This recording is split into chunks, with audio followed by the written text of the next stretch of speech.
పెద్ద hero cinema start అయిందంటే fans ఖుషి అండ్ ఎక్సైట్మెంట్ లెవెల్ వేరే లెవెల్‌లో ఉంటాయి.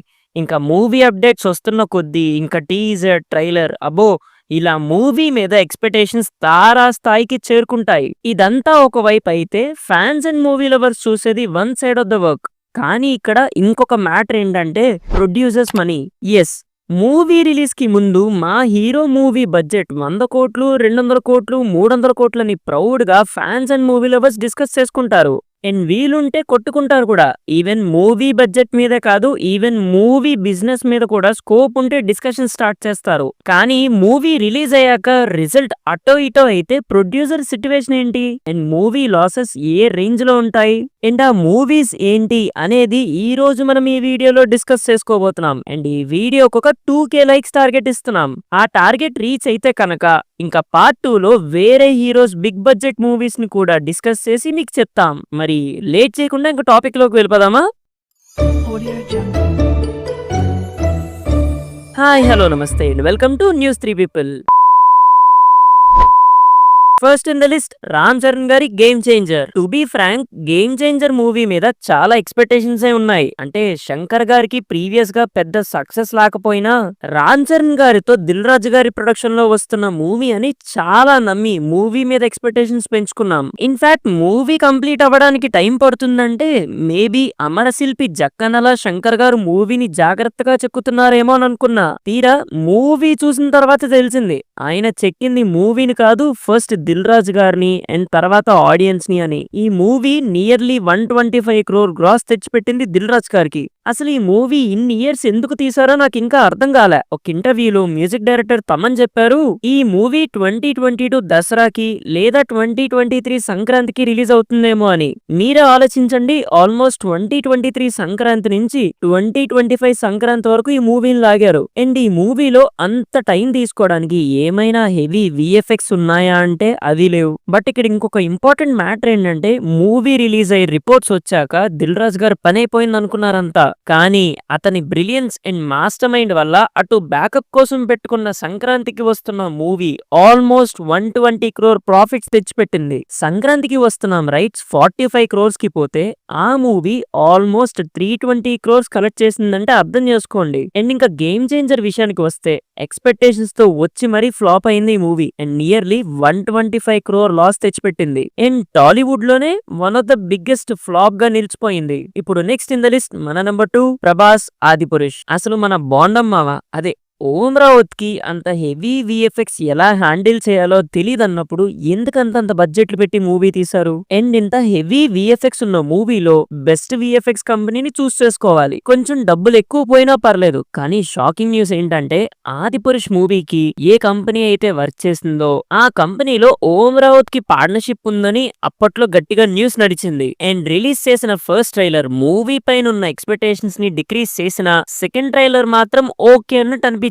అండ్ మూవీ రిలీజ్ అయ్యాక ఇది రామాయణం కాదు, మేం రామాయణం లైన్ తీసుకున్నామని మూవీ టీమ్ లో ఒకరు అనడం వల్ల అందరికీ ఈ మూవీ పైన చిరాకొచ్చేలా చేసింది. బట్ ఏదేమైనా ఈ మూవీ ఎంత రాడ్ అయినా మూవీలో సాంగ్స్ మాత్రం చాలా బాగుంటాయి మావా. అండ్ మన తెలుగులో ఈ మూవీ రైట్స్ ని పీపుల్ మీడియా ఫ్యాక్టరీ వాళ్ళు తీసుకొని హై లాసెస్ చూడడం వల్ల ఇప్పుడు పీపుల్ మీడియా ఫ్యాక్టరీకి ప్రభాస్ గారు రాజాసాబ్ మూవీ చేస్తున్నారు. అండ్ ఆదిపురుష్ మూవీకి లాసెస్ మొత్తం 150 crore ప్లస్ పైనే వచ్చాయని టాక్. బట్ ఏంటో ప్రభాస్ ని మంచి రాముడ్ రోల్లో చూస్తాం, అది ఇంకా మన టాలీవుడ్ ఫిల్మ్ ఇండస్ట్రీలో గుర్తుండిపోతుంది అనుకున్నాం. కానీ ఏం చేస్తాం, మన బ్యాడ్ లక్. ఇప్పుడు థర్డ్ ఇన్ ద లిస్ట్ మళ్ళీ ప్రభాస్ గారి రాధేశ్యామ్. ఇప్పటి వరకు మాట్లాడుకున్న కళాఖండం అదే ఆదిపురుష్ కన్నా ముందు రిలీజ్ అయిన మూవీనే రాధేశ్యామ్. అసలు ఈ మూవీ రిలీజ్ కన్నా ముందు రిలీజ్ చేసిన ప్రతి కాంటెంట్ జనాన్ని సాటిస్ఫై చేసింది. టీజర్, ట్రైలర్ ఇంకా సాంగ్స్, అసలు ఆ సాంగ్స్ అయితే నేను ఇప్పటికీ వింటున్నా. కానీ ఏం చేస్తాం, మూవీ ఫ్లాప్ అయిందంటే. ఫ్లాప్ ఏంటి, అసలు ఆదిపురుష్ మూవీ గానీ పడకపోయి ఉంటే ప్రభాస్ గారి కెరియర్ లో Radhe Shyam the biggest flop with 120 crore loss. అసలు ఆఫ్టర్ కరోనా వస్తున్న మూవీ అండ్ ప్రభాస్ ని ఇలా లవ్ స్టోరీలో చూసి ఎంత కాలమైందో అని అనుకున్నాం. అండ్ ట్రైలర్ లో కూడా ప్రభాస్ ఇలా రక్తంతో నడుచుకుంటూ రావడం అండ్ షిప్ సీన్స్ చూసి ఏదో గట్టిగానే ప్లాన్ చేశారు, ఏవేవో పెద్ద పెద్ద ఫైటింగ్స్ కూడా ఉన్నాయి అని అనుకున్నాం. కానీ March 11 థియేటర్ లోకి వెళ్లి కూర్చున్నాక చాలా మంది ఈ మూవీ సగంలోనే వదిలేసి వెళ్లిపోయారు. అండ్ అసలు నమ్మబుద్ధి కాలేదు. ఒక ప్రభాస్ లాంటి స్టార్ హీరో మూవీ నుంచి జనాలు ఇలా మధ్యలో నుంచి వెళ్ళిపోవడం ఏంటి అని. మరి మూవీ అంత బాలేకపోతే ఎవరేం చేస్తారు చెప్పండి? ఇంకా క్లైమాక్స్ లో ఆ డబ్బాని ప్రభాస్ పట్టుకోవడం ఏంటో, అది సముద్రం ఒడ్డుకి కొట్టుకొని రావడం ఏంటో, అది కూడా సునామీ నుంచి తప్పించుకొని అలా రావడం ఏంటో, ఇలాంటప్పుడే అనిపిస్తుంది మూవీలో సినిమాటిక్ లిబర్టీ తీసుకోవడం కామనే, కానీ మరి ఇంతలా తీసుకుంటే ఎలా అవుతది అని. బట్ ఏదేమైనా మూవీ పోతే పోయింది గానీ మూవీలో మాత్రం సాంగ్స్ వేరే లెవెల్లో ఉంటాయి. నేను ఇప్పటికీ ఏమైనా పని చేసుకుంటూ ఉంటే ఈ సాంగ్స్ వింటా. But this songs deserves a better film. అసలు ఇప్పుడు 4th in the list Mahesh Babu's one నేనొక్కడినే. అసలు ఇప్పటి వరకు మాట్లాడుకున్న మూవీస్ మొత్తంలోనూ అటు తప్పుంది ఇటు తప్పుంది, స్టోరీ వైజ్ కావచ్చు లేదా విఎఫ్ఎక్స్ వైజ్ కావచ్చు, కానీ ఈ మూవీ అలా కాదు. ఇన్ఫాక్ట్ ఈ movie one of the under rated అని కూడా అంటారు. మన తెలుగు ఆడియన్స్ కి అర్థం కాక ఫ్లాప్ చేశారు ఆ టైంలో. ఇప్పటి వరకు మనం మాట్లాడుకున్న రాధేశ్యామ్ మూవీకి మధ్యలో చాలా మంది వెళ్ళిపోయారు అనుకున్నాం కదా, ఈ మూవీ కూడా అలానే అయింది. కానీ దానికి దీనికి డిఫరెన్స్ ఏంటంటే చాలానే ఉన్నాయి.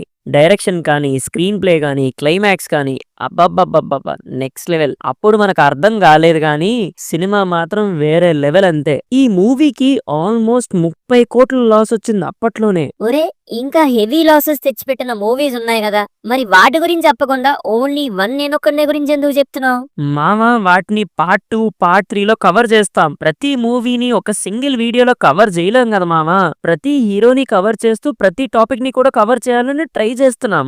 ఎవరి మీద ప్రేమ లేదని కాదు, ఎవరి మీదో ప్రేమ ఉందని కాదు, మూవీస్ గురించి డిస్కస్ చేసి వాటి గురించి చెప్పడం వరకే నా పని. ఇంకా టాపిక్ లోకి వస్తే అదేంటో మహేష్ బాబు గారికి తన కెరియర్ లో బెస్ట్ మూవీస్ అని చెప్పుకునే కలేజా ఇంకా చాలానే ఉన్నాయి. అండ్ వన్ నేనొక్కడే కూడా కమర్షియల్ గా అంత హిట్ కాకపోయినా తర్వాత జనాలు కొన్నాళ్ళకి మేమెంత పెద్ద తప్పు చేశామా అని రిలీజ్ అయ్యేలా చేసింది. ఇంకా సింప్లెస్ట్ ఫామ్ లో చెప్పాలంటే రిలీజ్ అయినప్పుడు ఫ్లాప్ అంటారు, దాన్ని తర్వాత ఒక 10 ఏళ్ళు దాటాక కల్ట్ అంటారు. కానీ అదృష్టమో దురదృష్టమో గానీ మహేష్ గారి కెరియర్ లో రెండున్నాయి, ఒకటి కలేజా, ఇంకొకటి వన్ నేనొక్కడినే. బట్ మహేష్ బాబు గారి కెరియర్ లో ఇంకా బిగ్గెస్ట్ ఫ్లాప్స్ ఉన్నాయి, స్పైడర్, బ్రహ్మోత్సవం, అవన్నీ మళ్ళీ మాట్లాడుకుందాంలేండి. మరి ఇదండి మన స్టార్ హీరోస్ కెరియర్ లో బిగ్గెస్ట్ కమర్షియల్ ఫ్లాప్స్. అండ్ ఇంకా ఉన్నాయి, కానీ అవి మనం నెక్స్ట్ వీడియోస్ లో డిస్కస్ చేయాలి అంటే ఈ వీడియోకి ఒక 2K లైక్స్ టార్గెట్ గా కంప్లీట్ చేయగానే దీనికి పార్ట్ 2 చేస్తాం.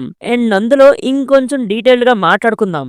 అండ్ మీకేమైనా సజెషన్స్ ఇవ్వాలి మా కాంటెంట్ మీద అని మీకు అనిపిస్తే కామెంట్ సెక్షన్ లో తప్పకుండా కామెంట్ చేయండి. స్క్రీన్ షాట్స్ తీసుకోండి మరి మీరిచ్చే కాంటెంట్ సజెషన్స్. కానీ ఇంకా ఏమైనా సజెషన్స్ కానీ షోర్ గా ఫాలో అవుతాం. ఇంతటితో ఈ వీడియో సమాప్తం.